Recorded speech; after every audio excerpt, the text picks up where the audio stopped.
유대인들이 복음을 배척하지 않았다면이라는 가정을 해보겠습니다. 만일 유대인들이 복음을 배척하지 않고 받아들였다면 과연 복음이 이방인에게까지 전해졌을까 하는 것입니다. 만일 유대인들이 복음을 받아들였다면 어쩌면 핍박도 없었을지도 모르겠습니다. 교회에 흩어짐도 없었을지도 모르겠습니다. 만약 그랬다면 예루살렘 교회가 찢지도 않았을 것이고 바울의 복음 전도도 어쩌면 없었을지도 모르겠습니다. 유대인들이 복음을 배척했기 때문에 하나님으로부터 미움을 받고 하나님의 원수가 되었습니다. 그러나 그것이 오히려 이방인들에게 복음을 증거하는 결과를 낳았다라는 것입니다. 사실 복음이 전해지고 그 복음을 누군가는 받고 또한 거부하고 하는 이 모든 것은 하나님의 비밀스러운 섭리가 나온 결과입니다. 복음에 의하면 유대인들은 하나님의 원수가 되었지만 하나님의 약속에 의하면 그들은 여전히 선조들 덕택에 하나님의 사랑을 받고 있다라고 오늘 본문 말씀에 말씀하고 있습니다. 그런데 문제는 오늘 본문 말씀을 보면 하나님의 말씀이 충돌하고 있는 것처럼 보인다라는 것입니다. 복음으로 하면 원수된 자요, 택하심으로 하면 하나님의 사랑을 입은 자라는 이 말씀, 우리는 이것을 어떻게 이해할 수 있느냐 하는 것입니다. 택하심과 복음을 받는 것, 이것은 별개로 나뉘어지는 것이 아니기 때문에 그렇습니다. 하나님의 사랑을 입은 자는 복음을 듣고 구원을 받습니다. 이것이 우리가 배웠고 알고 있는 바입니다. 그런데 오늘 본문에서는 이런 모순적인 말씀이 등장하고 있습니다. 이것을 어떻게 푸느냐 하는 것입니다. 그것을 푸는 열쇠는 사람의 행위에 있는 것이 아니라 하나님의 지혜에 있다는 것을 우리가 기억해야 할 것입니다. 유대인들은 복음을 거부했습니다. 그렇기 때문에 하나님의 원수라고 불려지고 있습니다. 그러나 유대인들의 거부로 인해서 복음은 이방인에게까지 전해졌고 그들은 복음을 들을 수 있었고 그 복음을 믿고 또한 예수 그리스도를 구주라고 고백하기에 이르렀습니다. 사람은 말입니다. 동의이 없으면 움직이지를 않습니다. 정확하게 말하면 그 사람을 움직이게 하는 무엇이 있기 때문에 그 사람은 움직이게 된 것입니다. 어떤 사람이 그리스도에게 나오게 된 것도 마찬가지입니다. 이것은 이유가 있어야만 나온다는 말이 아니라 그 사람을 움직이게 하는 원인이 있었다라는 것입니다. 우리의 경우를 보더라도 어떤 사람은 부모님에 의해서, 어떤 사람은 기독교 학교를 다녔기 때문에, 어떤 사람은 사업에 실패했거나 중한 질병 때문에, 또 어떤 사람은 마음의 평안을 얻기 위해서, 또 어떤 사람은 친구를 따라서 여러 가지 이유를 가지고 교회에 처음 나왔을 것입니다. 그런데 그런 거 말고, 종속적인 거 말고 그것을 그것되게 한 가장 근원적인 원인이 무엇이냐 하는 것입니다. 하나님은 존재 자체가 부동의 존재이기 때문에 모든 것을 움직이게 하시는 분이십니다. 예를 들어서 태양을 중심으로 모든 행성은 돌고 있습니다. 그래서 그 행성을 태양계다라고 이야기합니다. 이것처럼 하나님은 다른 모든 것을 움직이게 하는 존재이기 때문에 고대인들은 하나님을 향해서 근원자다라고 불렀습니다. 하나님은 사람을 또한 피조물을 만드셨을 때 물질로 만드셨습니다. 물질로 만들었다는 것은 변화가 있을 수밖에 없다라는 말입니다. 피조물은 변화에서 시작해서 변화를 통해서 삶과 죽음을 맞이합니다. 그리고 그 존재가 사라져버립니다. 피조물의 본질은 변화를 겪게 되어 있습니다. 피조물이라는 개념 자체가 가변성, 변화한다는 것을 말해주고 있습니다. 만일 하나님이 창조주가 아니라 창조된 피조물이라고 한다면 변화를 가지고 있을 것입니다. 그러나 하나님은 창조주이지 창조된 분이 아닙니다. 그렇기 때문에 창조하신 분이로 하나님은 불변하신 분입니다. 그래서 모든 피조물은 철저히 하나님으로부터 존재했기 때문에 하나님의 뜻과 의지에 의존하고 있을 수밖에 없습니다. 피조물은 자기 존재를 스스로에게 의존하는 것이 아닙니다. 다른 존재에게 의존해서 먹고 마시고 살아갑니다. 우리에게 하루라도 공기가 없다면, 우리가 내딛고 있는 땅이 없다면 우리는 살아있을 수가 없을 것입니다. 우리는 자연이 주는 먹을 것, 입을 것, 마실 것을 제공받고 있습니다. 다른 사람이 주는 것들에 의해서 우리는 목숨을 연명하기도 하고 서로 주면서 이렇게 존재하고 있습니다. 모든 피조물이 마찬가지입니다. 자기가 보기에는 홀로 스스로 존재하는 것처럼 큰 소리 치고 할지라도 그 사람도 역시 얼마 후면은 소멸해 버릴 것입니다. 피조물이 아무것도 아니었을 때, 아무것도 없었을 때 아무런 의미도 없었고 가치도 없는 존재로 마찬가지로 돌아가게 될 것입니다. 시편 기자의 고백처럼 그들의 호흡을 거두시면 그들은 죽어서 먼지로 돌아갈 것입니다. 피조물을 창조할 때도 창조하려는 하나님의 의지적 행위만이 필요했습니다. 마찬가지로 피조물들을 죽음으로 무로 돌아가게 할 때도 무로 돌아가게 하려는 하나님의 의지적 행위만이 필요하다는 것입니다. 이렇게 모든 피조물은 더 높은 원인에 복종하게 되어 있습니다. 하나님은 땅의 모든 사람들을 없는 것 같이 여기시는 분이시며 하늘의 군대에게든지 땅의 사람에게든지 하나님의 뜻대로 행하시는 분이십니다. 하나님의 손을 금하든지 어떻게 하시든지 하나님을 향해서 그 누구라도 왜 그렇게 하느냐고 따질 자가 아무도 없습니다. 존재하는 모든 피조물이 하나님에게 의존하기 때문에 그렇습니다. 그러나 하나님은 그 자신은 어떤 것에도 의존하는 분이 아닙니다. 하나님이 가장 높은 선이시며 어떤 것보다도 하나님은 가장 높은 곳에 있으며 하나님보다 높은 곳에 있는 것은 아무것도 없기 때문에 그렇습니다. 하나님은 무한하신 능력을 가지고 다른 피조물에게 어떤 능력을 더하실 수 있는 분이십니다. 그러나 하나님은 다른 피조물에게 하나님의 완전하심에 더함을 받을 수 있는 분은 아닙니다.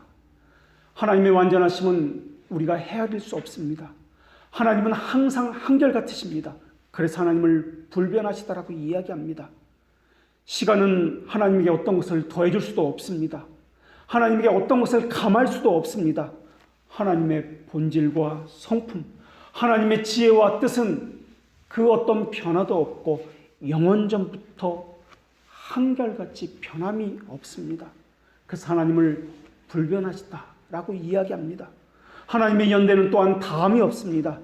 하나님은 영원하신 스스로 있는 자다. 그래서 처음과 마지막이다 라고 말씀해 주셨습니다. 무궁한 언덕과 영원한 산이 사라질지라도 하나님은 여전히 거기에 계십니다. 하나님은 변하지 아니하시며 하나님은 변화의 한가운데서도 여전히 그 중심에 계십니다. 하나님은 회전하는 그림자도 없습니다. 회전하는 그림자가 없다는 말은 태양에 따라서 빛에 의해서 변함이 없다라는 의미를 가지고 있습니다. 하나님은 하나님의 목적과 약속도 변하지 않습니다. 한번 말씀하시면 말씀하신 그것을 변하지 아니하고 그대로 행하시는 분이십니다. 그래서 하나님을 향해서 하나님 스스로 있는 자다라고 우리에게 알려주셨습니다. 하나님은 어떤 사람이나 어떤 피조물에 무관하게 의사결정을 스스로 하시는 분이십니다. 심지어 하나님께서 품으신 감정, 의지도 하나님 안에서 어떤 변화를 일으키지 못합니다. 그런데 우리는 성경에서 하나님께서 후회하셨다, 한탄하셨다, 돌이키셨다라는 구절을 자주 읽고 있습니다. 성경에 하나님이 약속하신 선을 후회하셨다, 위협하신 악을 후회하셨다라고 말씀하고 있습니다. 행하신 일을 후회하셨다고도 이야기합니다.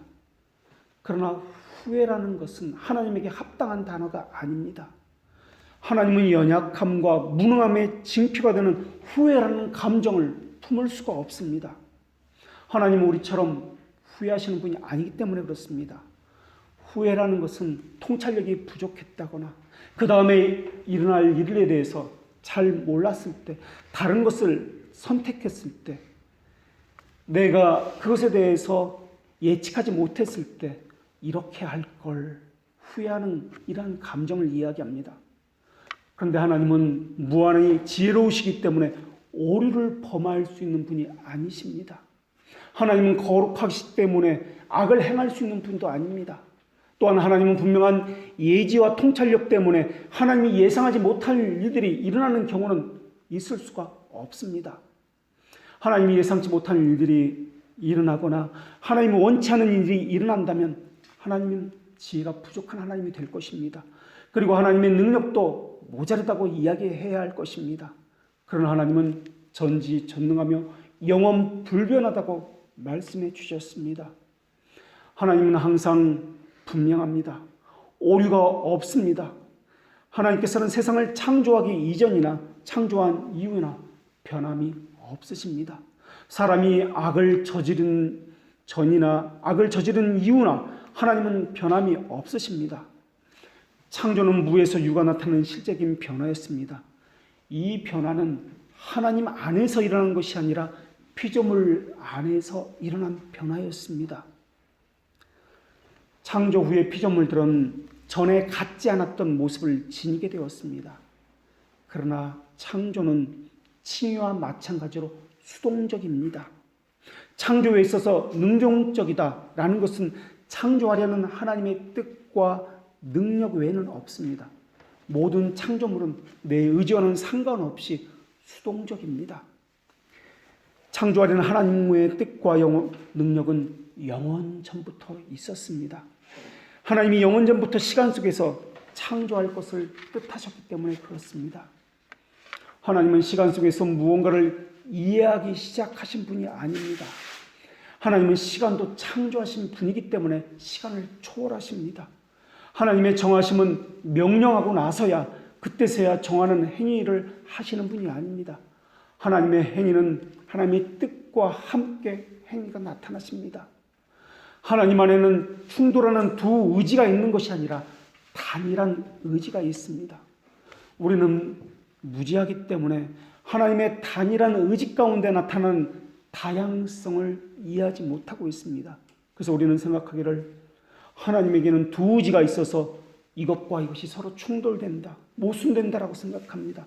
한 번은 계획하시고 그러다가 후회하시고 서로 상충되고 부딪히니까 이렇게는 안 될 걸 한탄하시고 이런 식으로 생각한다라는 것입니다. 오늘 본문도 이것을 우리식으로 바라보면 그렇게 모순되고 갈등하고 그럴 수밖에 없습니다. 그러나 하나님은 존재에 있어서 영원 불변하신 뿐만 아니라 속속이나 일을 행하시는 것에 있어서도 영원 불변하십니다. 우리 보기에 하나님의 부르심에는 그리고 선택에는 모순이 되는 것 같습니다. 하나님의 사랑을 입은 것과 선택은 이것은 충돌이 되는 것 같습니다. 그러나 우리 시각에서 보면은 그렇다라는 것입니다. 하나님은 한결같으신 분이십니다. 하나님에게는 현재만 있고 과거나 미래는 없습니다. 모순과 충돌이 없으며 후회와 변함도 없으십니다. 행함에 있어서 하나님의 기묘한 조화를 하나님의 지혜다라고 부릅니다. 우리 보기에는 하나님의 행하심과 인간의 의지가 서로 모순되는 것 같지만 하나님은 이 둘을 조화롭게 이루어 나가십니다. 우리 생각에는 하나님의 공의와 자비는 충돌되는 것 같습니다. 그러나 하나님 보시기에는 그렇지 않습니다. 하나님에게 모순과 충돌이 있다면 영원하시고 편하다는 이 명제가 성립되지 않습니다. 사울왕을 세우시고 후회하셨다는 표현이 성경에 나옵니다. 이 말도 하나님이 계획했다가 실패하니까 오류를 범했다라는 식으로 이해해서는 안 될 것입니다. 오늘 본문도 마찬가지입니다. 한번 선택했는데 이스라엘이 범죄하고 죄를 지니까 이거 안 되겠다, 버려야지 하는 식으로 이해하면 안 된다라는 것입니다. 하나님이 만약에 변했다면 하나님이 될 수가 없기 때문에 그렇습니다. 여호와라는 호칭 자체가 하나님의 속성의 어떠함을 의미합니다. 나는 스스로 있는 자다 라는 말인데 이 말은 하나님의 영원하심 뿐만 아니라 불변하심을 의미하는 단어이기 때문에 그렇습니다. 하나님의 본질에 관한 것이 있을 때는 영원전부터 영원까지 하나님의 존재가 변하지 않는다는 뜻으로 여호와라는 단어를 사용했습니다. 여기서 본질이라는 것은 성부, 성자, 성령, 하나님의 일체를 이야기합니다. 그런데 이것이 하나님을 향할 때는 성부, 성자, 성령, 삼위 하나님의 동일한 본질로서 이야기하는 것이고, 또 이것이 피조물을 향할 때는 삼위 하나님의 약속과 지혜가 변하지 않는다는 뜻으로 이것이 이야기하는 것입니다. 하나님의 존재, 약속, 지혜, 행하심이 불변하는 이유는 불변하시는 하나님의 본질에서 비롯됐기 때문에 그렇습니다. 하나님의 약속을 바꾸시거나 지난 것은 잘못됐으니까 없는 것으로 하자. 이것은 변하는 것입니다. 만약에 그렇다면 하나님이 될 수 없습니다. 약속이 변한다거나 후회한다는 표현은 성경에 그러한 표현이 나오는 것은 사람의 표현에 맞춘 것입니다. 하나님의 섭리적 지혜에 속한 것으로 우리 지혜로는 헤아릴 수 없다는 의미로서 사용된 것입니다. 하나님이 변했다, 후회한다는 뜻으로 사용된 것이 아닙니다. 하나님이 변했다면 완전한 하나님이 아니기 때문에 그렇습니다. 여호와라는 이 말의 뜻, 스스로 있는 자라는 말의 뜻이 성립되지 않기 때문에 그렇습니다. 스스로 있는 자라는 것은 현재만 있고 변하지 않는다는 뜻입니다.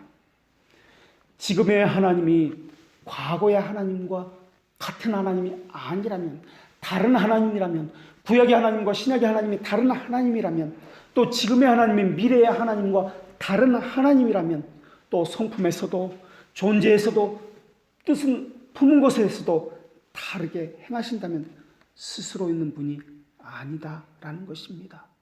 하나님 모든 것이 한결같아야 하나님이다, 여호와라고 부를 수 있는 것입니다.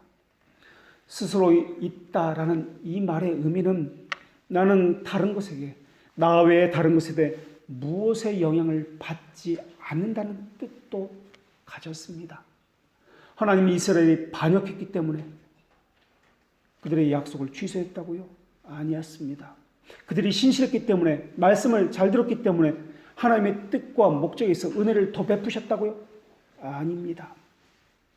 하나님은 자신의 본질, 지식, 목적에 행하는 데 있어서 그 어느 것에도, 그 무엇에도, 어떤 피조물에게도 의존하지 않으시는 분이기 때문에 그렇습니다. 그것을 안다면 우리가 열심히 기도했기 때문에 소나무의 뿌리라도 뽑아서 하나님의 의지를 바꾼다라는 말은 있을 수가 없습니다. 어떤 사람은 열심히 기도했기 때문에, 봉사했기 때문에 천국 보좌를 움직인다라고 이야기하는데 이러한 것은 있을 수가 없다는 것을 우리가 알 수가 있습니다. 만약 우리의 기도로 하나님이 바뀌신다면 하나님은 하나님이 아닙니다. 예배하는 것, 봉사하는 것, 이러한 모든 것은 받은 은혜의 반응적인 행위이지 그것 자체가 조건이 되어서 하나님이 바쁘게 하는 이것이 아니다라는 것입니다. 성경에 후회한다, 한탄한다, 이러한 표현은 원래 그렇게 작정하셨던 것을 실행한다는 의미입니다.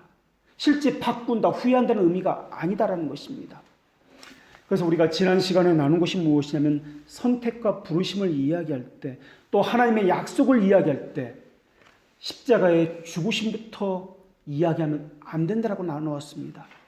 그리스도의 성육신부터 이야기해도 안 된다고 나누었습니다. 그것은 영원 전부터 이야기해야 한다고 말씀드렸습니다. 그리스도가 이 땅에 오심으로써 하나님의 사랑이 드러난 것이지 그때부터 하나님의 사랑이 시작된 것은 아니다라고 말씀드렸습니다. 하나님의 사랑은 예수님이 십자가에서 죽으신 이후부터 나타난 것입니까? 아닙니다. 예수님이 이 땅에 오심으로부터 나타난 것, 죽으심으로부터 시작된 것입니까? 아닙니다. 하나님의 사랑의 시작은 영원 전부터입니다. 하나님의 언약도 영원 전부터입니다. 하나님의 사랑, 목적, 언약 모든 것이 영원 전부터 한결같이 지금까지 변함이 없이 이어져 오고 있는 것입니다. 스스로 있는 자라는 이 말의 뜻은 창조 전이나 창조 후에나 한결같다는 그런 의미입니다. 죄가 들어오기 전에도, 죄가 들어온 이후에도, 이스라엘의 애굽에 있을 때에도, 광야에 있을 때에도, 우리가 순종할 때도 순종하지 않을 때에도 하나님은 변하지 않았습니다. 하나님의 뜻과 목적도 변하지 않았습니다. 하나님의 행하심도 변하지 않습니다. 그 어떤 것에도 하나님은 의존하지 않기 때문에 하나님의 뜻 또한 변하지 않으며 같은 목적, 같은 상태를 창조 전이나 창조 후나 죄를 지기 전이나 죄를 지은 이후나 여전히 같이 유지하십니다. 만약 무엇이든지 변하게 된다면 존재 안에 안정성과 견고성이 없다는 뜻이니 하나님을 하나님이라 할 수가 없습니다. 그렇게 변하는 하나님이라면 과거에 존재했던 그 모습, 과거에 뜻했던 그 계획을 버리고 과거에 갖지 않는 새로운 것으로 다시 시작한다는 의미입니다. 그것은 하나님이 아닙니다. 변한다는 것은 흐르는 강물과 같이 조금 전의 물은 지금의 물이 아니고 성질이 같아 보여도 보이는 물은 이미 흘러간 물인 것 같이 다른 것이 된 것 같이 스스로 존재한다는 것은 그런 의미를 가지지 않았다는 것입니다. 하나님은 변하지 않습니다. 그래서 우리는 영원 불변이라고 합니다. 우리에게는 과거도 있고 현재도 있고 미래도 있습니다. 현재라고 이야기하지만 사실은 우리에게는 현재가 없습니다. 이미 과거가 된 것이죠. 그러나 하나님에게는 현재만 있습니다. 현재만 있다라는 의미를 가지고 있는 것이 나와 함께 항상 하신다라는 의미입니다. 만약에 하나님에게 과거가 있다, 미래가 있다라고 한다면 하나님 변한다라는 뜻이기 때문에 그렇습니다. 하나님은 영원한 복되신 분이기 때문에 하나님의 복되심을 손상시키는 어떤 일도 하나님에게는 일어날 수가 없습니다.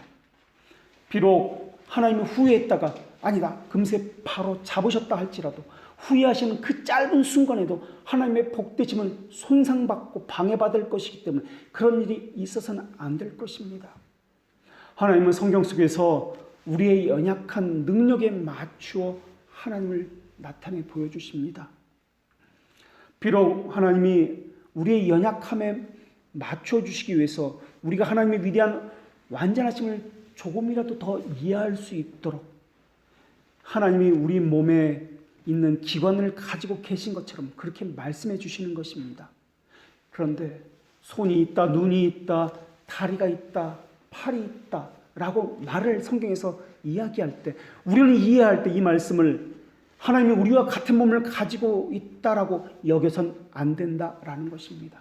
하나님은 영이시기 때문에 육체를 가지지 않았다 말씀하시기 때문에 그렇습니다. 만약 우리와 같은 육체를 가졌다라고 이야기한다면 초대교회에 있었던 이단자들은 신인 동영 동성론자들이 되기 때문에 그렇습니다. 마찬가지입니다. 하나님은 분노하시고 후회하시고 감정적인 어떤 표현을 하심으로써 이것을 우리와 같다라고 생각해서는 안 된다는 것입니다. 우리는 하나님을 이해할 때 하나님의 측면과 인간의 측면 둘 다를 보아야 한다라고 우리가 배웠습니다. 그리고 문자적으로가 아니라 수고적으로 이해해야 한다라고 배웠습니다.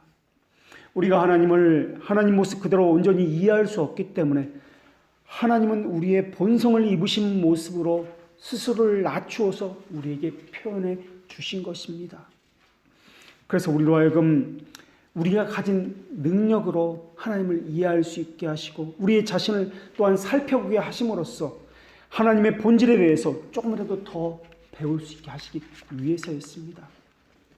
하나님은 하나님의 지위와 상태에 맞춰서 우리에게 하나님을 알려주신 것이 아니라 우리의 아둔함에 맞춰서 하나님은 우리에게 알려주신 것입니다. 모든 것을 알려주시는 것이 아니라 우리의 그 수준에 맞춰서 그때 배워야 할 것, 알아야 할 것을 알려주십니다. 마치 그 부모가 어린 아기를 바라보면서 까꿍하고 말해주는 것처럼 말입니다. 그래서 우리는 이런 모든 표현 속에서 깨닫는 완전함은 하나님에게 돌리고 모든 불완전함은 우리에게 이해시키고 돌려야 할 것입니다. 노아의 홍수가 있기 전에 하나님은 땅 위에 사람 지으셨음을 한탄하셨습니다. 이 말은 하나님이 실패했다, 후회하셨다는 말의 의미가 아니라 하나님의 속성 가운데 자비의 속성이 엄격함의 방식으로 자신의 속성을 보였다라는 의미입니다. 공의와 자비는 늘 하나님과 함께 있습니다. 사람이 실패하자 어느 날 갑자기 죄를 지은 이후에 공의가 생긴 것이 아닙니다. 타락한 천사에게 행하신 그 방식 그대로 여전히 자비와 공의는 하나님께서 영원 전부터 가지고 계신 것입니다. 이것은 하나님께서 죄를 혐오하시고 형벌을 내리시겠다는 결단을 보여주기 위해서 우리의 이해력에 맞추어서 표현해 주신 것뿐입니다. 사람들이 보기에 세상을 홍수로 파괴하신 것을 보면은 세상을 만드신 것, 인간을 창조하신 것은 하나님이 실패한 것처럼 후회하신 것처럼 그렇게 보입니다. 그러나 이것은 하나님의 지혜와 계획의 변화가 아닙니다. 사건의 변화입니다. 하나님의 변화가 아니라 피조물 세계에서의 변화입니다.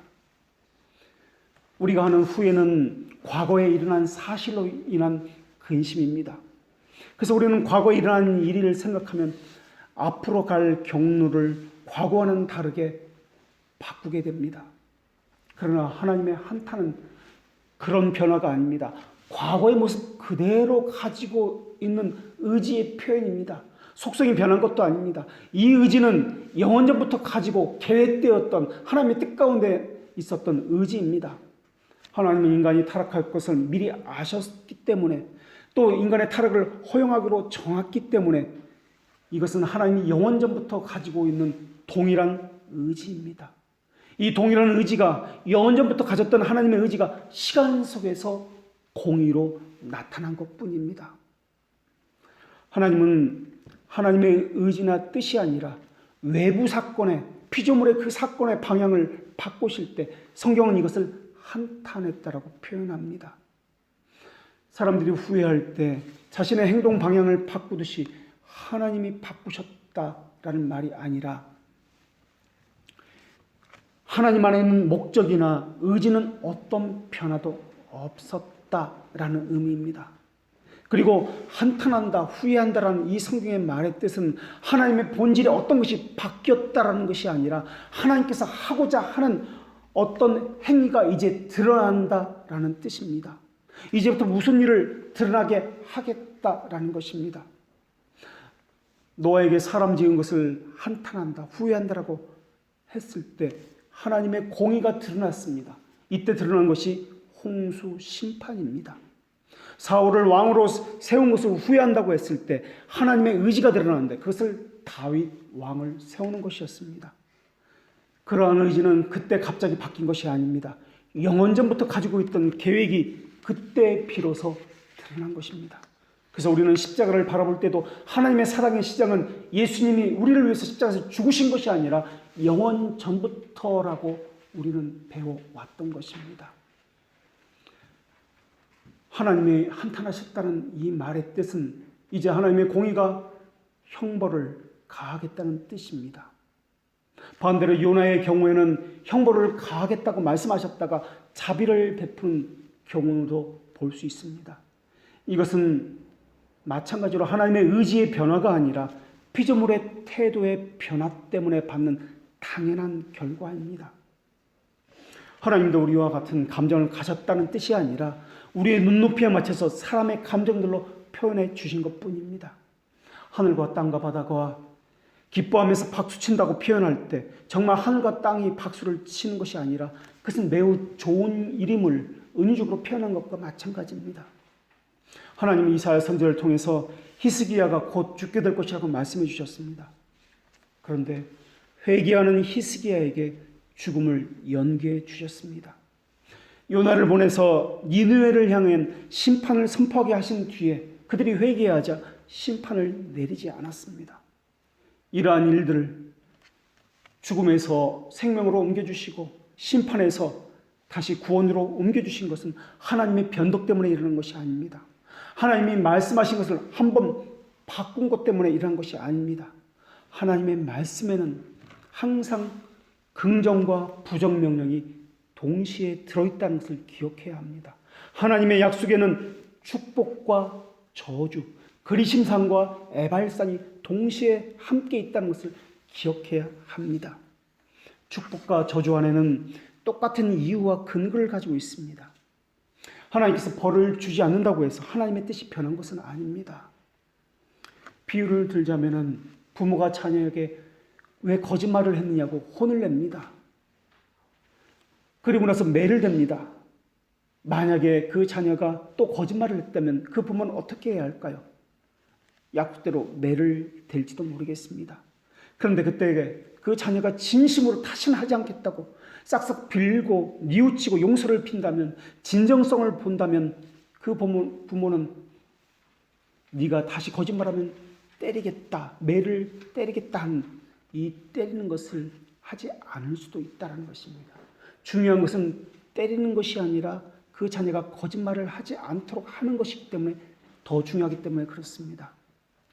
부모와 자녀가 약속한 것은 회초리로 맞는다 안 맞는다의 문제가 아니라 거짓말을 안 하는 것이 본질이기 때문에 그렇습니다. 마찬가지입니다. 니느웨가 회개했다면 그것이 바로 문제의 본질이기 때문에 심판을 더 이상 내려야 할 이유가 없기 때문에 그렇습니다.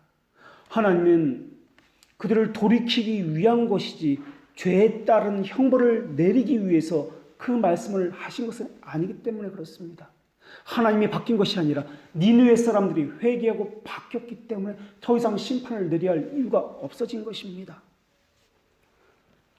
하나님은 죄를 짓는 자를 위협하신 내용 그대로 벌하지 아니하고 하나님의 존귀한 속성 때문에 그들에게 자비를 베풀어 주신 것입니다. 그래서 하나님의 모든 법 안에는, 약속 안에는 이런 뜻이 담겨 있습니다. 그래서 모든 위협 안에는 사람들이 회개한다면 이라는 말씀과 함께 주어진다는 것을 성경을 통해서 볼 수가 있습니다. 내 목소리를 청종하면 내가 뜻을 돌이키리라. 너희들이 회개하면, 계속 이렇게 말씀하십니다. 하나님은 용서하기로 목적을 삼으신 그 사람들을 회개로 이끌기 위해서 두려운 심판으로 위협하신 것입니다. 이 위협이 더 위협적이고 단호할수록 이들을 향한 하나님의 목적을 이루는데 더 효과적일 것입니다. 그러나 하나님의 본질적인 목적은 심판이 아니라 그들의 잘못을 깨닫고 하나님의 공의를 인정함으로써 겸손하게 되어서 하나님 앞에 돌아오고 무릎을 꿇는 것이기 때문에 그렇습니다. 그래서 성경에서 하나님의 위협이 선포된다 할지라도 위협 속에 숨겨져 있는 하나님의 의도를 살펴보아야 하는 것입니다. 그 위협 속에는 반드시 돌이키라는 하나님의 의도가 들어가 있기 때문에 그렇습니다. 회개를 조건으로 조건적으로 해석을 해야 한다는 의미가 들어있다는 것입니다. 하나님은 히스기야 왕을 겸손하게 하기 위해서 죽음의 위협으로 그에게 말씀하셨습니다. 그리고 그 죽음의 위협을 통해서 히스기야의 회개의 기도를 이끌어내셨습니다. 그리고 히스기야의 겸손함을 보시고 원래부터 하나님께서 의도하셨고 가지고 계셨던 그 계획대로 회복의 메시지를 주셨던 것입니다. 오늘 본문 말씀도 마찬가지입니다. 여기서 강조하는 것은 이스라엘의 특별성, 우월성 이런 거 아닙니다. 사람의 어떤 행위 이런 거 아닙니다. 하나님이 약속의 신실성과 절대성을 이야기하고 있는 것이 오늘 본문의 말씀입니다. 그래서 이것을 해석할 때는 그 사건에서 보는 것이 아니라 영원 전부터 바라봐야 하는 것입니다. 이것은 우리가 배운 대로 하나님의 말씀을 해석할 때 하나님의 측면과 인간의 측면 두 가지를 모두 염두에 두고 해석해야 한다는 뜻이기도 합니다. 하나님의 사랑을 받은 이유도 그들이 이스라엘이기 때문이 아닙니다. 하나님이 약속하셨기 때문에 그렇습니다. 그들에게 근거를 두는 것이 아니라 하나님에게 근거를 두고 있다라는 것입니다. 하나님의 약속은 영원전부터 동일했습니다. 영적 이스라엘에 대한 예수 그리스도를 통한 구원에 대한 약속이었습니다. 그리고 이 약속은 처음부터 변한 적이 단 한 번도 없습니다. 결국 하나님의 사랑을 입었다는 이 말의 의미는 그리스도에 대한 약속을 너희들이 받았다라는 의미입니다. 하나님이 변하지 않으신다라는 이 말의 의미는 악을 결심한 사람들, 하나님께서 요구하시는 의무로부터 싫어하고 이것을 모독하는 사람들에게는 아주 슬픈 소식일 것입니다. 죄인들은 자신들의 욕망을 충족시키기 위해서 하나님의 뜻이 바꾸기를 원하고 있습니다. 그러나 하나님은 하나님의 본질에 어긋나는 것을 하실 수 있는 분이 아닙니다. 하나님은 하나님의 말씀과 반대되는 것을 행하시는 분이 아닙니다. 하나님이 죄인들의 욕망을 충족시키기 위해서 하나님 스스로 하나님의 영광을 가리시는 분도 아닙니다. 하나님은 한결같으시며 영원 불변하십니다. 세상이 시작되기 전이나 그 이후나 한결같아서 하나님께서 보시기에 좋은 것을 선이라 하시며 하나님 눈에 가증한 것을 죄라고 하시는 분이십니다. 천지창조 이전에 타락한 천세들의 하나님께서 행하신 것을 보면 알 수가 있습니다. 변하지 않는 하나님이시기 때문에 의인에게는 변함없이 친구가 되어주시지만 사악한 자들에게는, 이때 사악하이라는 말의 의미는 예수 그리스도를 믿지 않는 이들에게는 변함없이 적이 되십니다. 하나님이 약속한 자들에게 원하시는 것은 부모가 자녀에게 기대하는 것과 같은 죄에서 돌이키고 예수 그리스도를 믿는 것입니다. 하나님께서 이스라엘 백성에게 바라는 마음도 바로 이것입니다. 여기서 돌이킨다는 말은, 죄에서 돌이킨다는 말도 있지만 예수 그리스도를 믿어야만 구원받는다는 이 복음입니다. 아브라함과 이삭과 야곱을 부르심은 혈통적인 이스라엘을 부른 것이 아닙니다. 창세기 3장 1회로 계시된 여자의 후손이라는 언약적 성취를 이루기 위해서 아브라함과 이삭과 야곱을 부르신 것입니다. 이 언약은 창세전부터 하나님께서 품으셨던 약속입니다. 이 약속은 중간에 변한 약속이 아니라 영원전부터 변함없는 약속이었습니다. 하나님의 약속에서도 변함이 없지만 의지에서도 변함이 없으십니다. 하나님의 변함없는 뜻 때문에 배반한 피조물을 회복시키기 위해서 그리스도께서 십자가를 지실 수밖에 없었던 것입니다. 하나님 안에는 변화가 있을 수가 없습니다. 악한 자들이 그리스도에게 돌아오지 않는 한 하나님의 활시위는 그들을 향해서 당겨져야만 마땅합니다. 이렇게 하나님의 불변하심에 대해서 인간이 얼마나 쉽게 표현하는지 또한 하나님을 통해서 우리를 바라볼 수가 있습니다. 마음속에는 하루에도 몇 번씩 갈등을 일으키고 있습니다. 변함없으신 하나님과는 다르게 너무나 쉽게 우리는 변하고 있습니다. 얼마나 무한한 거리가 있는지 모릅니다. 자신이 한번 한 약속에 대해서도 너무나 쉽게 그런 적이 없다는 식으로 이야기합니다. 우리는 교회를 등록할 때 서약을 하면서 평생 이 교회와 함께 하겠다고 서약을 합니다. 그런데 그것은 얼마 가지 못하고 있습니다. 은혜 받을 때 뭐라도 할 것처럼 우리는 생각을 합니다. 그러나 그것도 잠시뿐 육체적인 피곤함이 찾아오면 다 그만두고 말아버립니다. 우리는 이 본성 안에 있는 가벼움 때문에 얼마나 애통해야 하는지 모릅니다. 우리 안에는 피조물이라는 가변성이 있기 때문에 그렇습니다. 변할 수 있는 것이 있기 때문에 그렇습니다. 그러나 그리스도에게 접붙여진 은혜, 어떤 피조물에게 믿음을 주셔서 굳건하는 능력은 하나님께서 변하지 않는 진실성에서 나옵니다. 하나님께서 욥을 겸손하기 위해서 사용하신 논증을 봐도 이것을 잘 알 수가 있습니다. 욥이 타락한 피조물이라고, 욥이 부패하다고 하나님께서는 말씀하시지 않았습니다. 하나님이 욥의 가벼움을 책망하시지 않았습니다. 하나님은 하나님 됨으로써 욥에게 말씀해 주셨습니다. 지혜가 어디서 오는지 너는 알고 있는가? 명철이 머무는 곳이 어디인지 말해보라.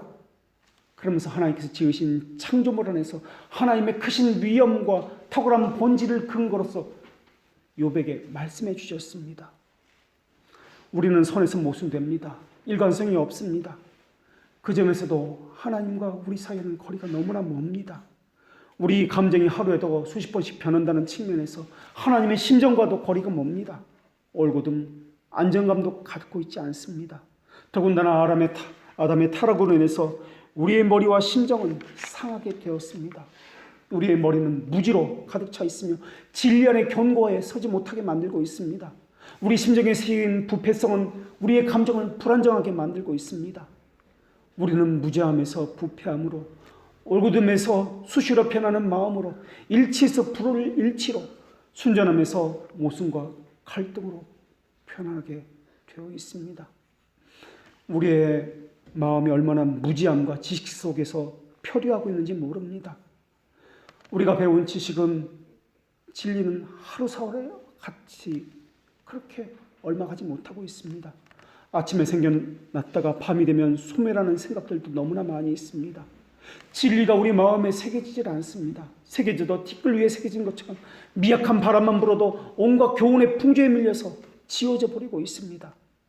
우리는 수시로 하나님과 바알 사이에서 흔들리고 있습니다. 세상 풍조 속에서 이리저리 밀려다니고 있습니다.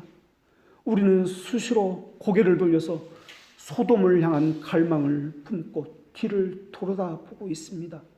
때로는 의도를 가지고 하늘을 올려다보기도 하지만 금세 이 땅에 관심을 가지고 시선을 이 땅에 두곤 합니다. 앞으로 나아가는 것 같으나 롯의 아내처럼 어느새 뒤를 돌아보고 있습니다. 위를 바라보는 것 같지만 어느새 우리의 시선은 아래를 바라보고 있습니다. 하늘을 향한 열망을 가지고 불타오르는 것 같은데 어느새 무뎌지고 무가 감각해지고 차가워져서 하늘을 향해서는 냉담함으로 가득 차 있습니다. 한동안은 눈물을 흘린 것 같지만 어느새 눈물은 메말라져 버렸습니다. 애통한 예배는 사라져 버렸습니다. 마치 우리의 본성이 무감각함과 또한 냉담함인 것처럼 말입니다. 오늘은 그리스도를 사랑한다고 말을 합니다. 그렇게 고백하지만 내일은 하나님을 배반한 가룟 유다와 같이 행하고 있습니다. 오늘은 베드로처럼 죽을지언정 주님을 따르겠다고 그렇게 고백하지만 내일은 내가 그를 모르겠노라 3번이나 부인합니다. 내 유익을 따라서, 내 물질을 따라서 손해볼까 봐 다른 사람은 그렇게 하지 않기 때문에 나만 너무 고생하는 것 같아서, 나만 너무 바보 같아서 여러 가지 변명과 구실을 대고 있습니다. 그러나 이것은 단 한 가지 현세욕이라는 것에서 나오는 변명들입니다. 아침에는 천사처럼 거룩하기로 결정을 하고 집을 나서지만은 저녁에는 사탄처럼 불결한 모습을 가지고 집으로 돌아옵니다. 우리가 얼마나 자주 사랑했던 걸 미워하고 갈망했던지 또한 이것을 멀리했다 가까이 하는지 모릅니다. 우리의 의지와 결심은 깨지기 쉬운 유리 그릇과 같습니다. 사울을 보십시오. 더 이상 다윗을 핍박하지 않기로 결심했습니다. 그런데 잠시 후에 사울은 자신의 옛 계력과 의도로 돌아가서 다윗을 죽이고자 했습니다. 바로도 그러했습니다. 애굽을 떠나버리기로 여러 번 약속했습니다. 그런데 자신을 괴롭히던 문제가 사라져버리자 내가 언제 그랬냐는 식으로 자신이 한 약속을 무시해버립니다. 어려운 문제가 있으면 하나님 앞에 붙들고 매달리고 있지만은 그러나 그 문제가 해결되면은 결심이 다시 바뀌어서 옛 모습 그대로 되돌아가 버립니다. 이것은 믿음이 아닙니다. 얼마나 많은 사람들이 성령으로 시작했다가 육체로 끝을 맺는지 모릅니다. 이스라엘은 출애굽의 감격을 맛보았습니다. 그런데 그 감격은 얼마 가지 못했습니다. 딱 한 달 후에 금송아지를 만들고 춤추고 놀고 먹었습니다. 전 인류를 통해서도 그런 이적 놀라운 일들을 체험한 사람이 없을 것입니다. 병고침을 받은 자, 죽은 자가 살아난 이적은 이 출애굽의 이적에 비하면 이적에 들지도 못할 것입니다. 어떤 사람은 오늘날 많이 그렇게 이야기합니다. 이적을 체험을 하면은 내가 믿겠노라고. 그런 일은 있을 수가 없습니다. 체험을 했기 때문에 믿는다고요? 그렇다면 성경에 있는 모든 인물들은 믿어야 했을 것입니다. 사람들이 하나님께 드리는 대부분의 약속과 결단은 자신의 변덕스러운 감정 그리고 두려움이 낳은 열매일 뿐입니다. 참된 복음이 낳은 의지의 열매가 아니다라는 것입니다. 충성을 맹세했던 베드로를 보십시오. 얼마 안가 주님을 부인하지 않았습니까? 사람들이 베드로가 충성을 맹세했을 때 저 사람은 대단한 사람이야, 믿음이 좋다, 신실하다고 말했을지도 모르겠습니다. 그런데 오늘 우리의 기쁨이 내일은 우리의 근심거리가 되었습니다. 그게 바로 베드로고 가롯 유다였습니다. 위험이 지나가자마자 금세 은혜를 잊어버렸습니다. 느부갓네살 왕은 왕의 신분으로서 노예였던 그렇게 다니엘에게 엎드려 절을 했습니다. 그러면서 고백하기를 하나님은 참으로 모든 신들의 신이요 모든 왕들의 주제시다라고 고백을 했습니다. 그런데 얼마 가지 않아서 금으로 신상을 만들고 가장 잔혹한 죽음을 내리겠다고 그것을 숭배하라고 명령을 내렸습니다. 그리고 형상을 숭배하지 않는다는 이유로 다니엘의 세 친구를 풀무불 속에 던져버렸습니다. 하나님께서 그 풀무불 속에서 다니엘의 세 친구를 구해내자 다시 한번 하나님의 존귀함 앞에서 무릎을 꿇고 조소를 이뤄서 모든 언어로 작성해서 온 땅에 하나님만이 참된 신이라고 그분만을 공경하라고 그렇게 조서를 내렸습니다. 그리고 나서 다시 1년 후에 느부갓네살 왕은 왕궁 지붕을 거닐면서 자신이 만든 도시를 보면서 이 바벨론은 내가 나의 능력과 권세로 건설한 것이며 나의 위엄과 영광을 나타낸 것이라고 교만해져 버렸습니다. 그러자 하나님께서 다시 한번 사람에게서 쫓겨나서 들짐승과 함께 살면서 소처럼 풀을 먹을 것이요 라고 하면서 7대를 지날 것이다 라고 느부갓네살 왕에게 그렇게 말씀하셨습니다. 오늘 우리도 마찬가지입니다. 지금까지 그렇게 많은 하나님의 행하심을 체험했는데도 불구하고 여전히 현세욕과 정욕에 가득 차서 금세 불안해하고 염려하고 떨고 미래에 대해 근심합니다. 세속적인 관심사에 빠져서 이것도 필요합니다. 저것도 필요합니다. 왜 하나님은 내게 주시지 않습니까? 자기 자신 이생에서 가장 불행에 빠진 사람인 것처럼 생각하고 있습니다. 하나님이 주신 은혜는 다 잃어버리고 하나님이 전지전능하시다, 영원 불변하다는 이것은 다 잃어버리고 금방 교만해졌어. 자신과 같이 하나님을 잘 믿는 사람이 이 땅에 없을 것처럼 왜 이렇게 하나님이 나를 힘들게 하는지, 고생길에 내몰았는지 이렇게 하나님을 미워하고 원망하고 있습니다. 어느새 하나님과 맺은 약속은 다 잊어버리고 하나님을 향한 결심도 지푸라기처럼 희미해지고 미약해져 버렸습니다. 탁월한 은사를 가졌다고 사람들이 죽게 세우면 천국에 있는 것처럼 그렇게 붕 떠 있다가도 다른 사람들이 깎아내리면 그것이 네가 해놓은 일이냐라고 비아냥거리면 우리 감정은 금방 지옥에 갇는 것처럼 그렇게 절망합니다. 순전한 얼굴을 하고 있는 사람들 속에 얼마나 많은 영적인 무감각함이 자리 잡고 있는지 모릅니다. 사람의 좋은 편팡 속에 얼마나 많은 영적인 무지가 자리 잡고 있는지 모릅니다. 신자라고 하지만 공개적으로 하나님을 모욕하지는 않지만 하나님의 거룩한 이름을 변증하지도 않고 있습니다. 하나님을 영화롭게도 하지도 않고 있습니다. 신자라고 하지만은 그래서 진리를 떠나지는 않지만은 진리대로 살지는 않고 있습니다. 더구나 학교에서 일터에서 사람들이 만나는 자리에서 교회가 부끄러워서 자신이 교회 다닌다는 말도 못하고 있습니다. 그 교회가 어딘지도 말하지 못하고 있고 더구나 진리를 변증하는 일에 적극적으로 참여하지 아니하고 오히려 다른 사람이 나가 믿는 자라는 것을 알기를 꺼려하고 있습니다. 이런 변덕스러운 스러움 속에서 신앙의 의무들도 또한 마찬가지로 변덕스러움이 나타나고 있습니다. 교회에서 설거지를 하거나 청소를 하거나 무슨 봉사를 하거나 예배에 참석할 때 어떻게든 이것을 빨리 해치우고 싶은 마음, 이것 외에는 없는 것처럼 말입니다. 마음과 뜻과 나의 모든 것을 다해서 하나님을 애통하는 심정으로 찾고 교회를 아끼고 사랑하는 것은 어디에도 없는 것처럼 말입니다. 주의를 기울여서 교회를 살피는 것도 서로를 아끼고 돌아보는 것도 없는 것처럼 말입니다. 아, 하나님, 선을 행하기를 원하는 나에게 악이 함께 있으니 이를 어찌한단 말입니까? 하나님이 원하시는 것은 우리의 완전함입니까? 우리의 행함입니까? 아니지 않습니까? 우리의 죄인됨을, 애통함을 하나님 앞에 호소하는 것, 이것 아닙니까? 회개하고 돌이키는 것. 이를 위해서 그리스도께서 우리와 함께 하시지 않습니까? 자기를 쳐서 그리스도에게 복종함이 우리의 기쁨이요 하나님의 변함없음을 닮아가는 것이 우리의 영광과 유익 아닙니까? 기도하겠습니다.